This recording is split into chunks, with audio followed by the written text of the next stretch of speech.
Inventories and cost of goods sold are significant items in the financial statements of many companies.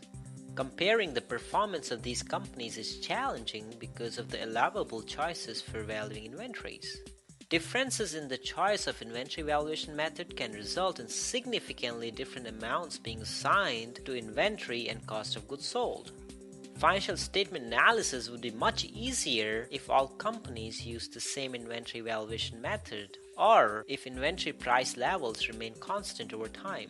If there were no inflation or deflation with respect to inventory cost and thus unit costs were unchanged, the choice of inventory valuation method would be irrelevant. However, inventory price levels typically do change over time. In this video, we will discuss two different inventory valuation methods and their impact on financial statements. First in, first out, or FIFO, assumes that the inventory items purchased or manufactured first are sold first. The items remaining in the inventory are assumed to be those most recently purchased or manufactured. Last in, first out, or LIFO, which is allowed under the US GAAP but not allowed under IFRS, assumes that the inventory items purchased or manufactured most recently are sold first. The items remaining in the inventory are assumed to be the oldest items purchased or manufactured. In periods of rising inventory prices or inflation, the cost assigned to the units in the ending inventory are higher under FIFO as compared to LIFO.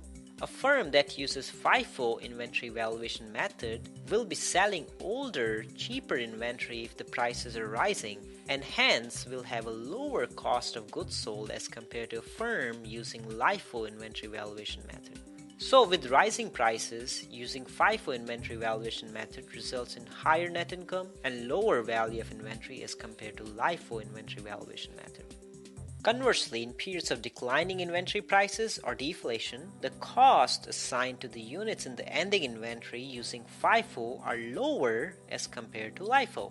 With declining prices, a firm that uses FIFO inventory valuation method will be selling newer, costly inventory and hence will have higher cost of goods sold as compared to the firm using LIFO inventory valuation method. So with declining prices, using FIFO inventory valuation method result in lower net income and a higher value of inventory as compared to LIFO inventory valuation method. In general, in periods of changing prices, ending inventory values determined using FIFO more closely reflect current cost as inventory is composed of recent inventory. Cost of goods sold determined under LIFO will reflect the current cost as the most recent inventory is sold first. In the past 3 videos, we saw how a firm can use accounting principles to bias the information presented in the financial statements.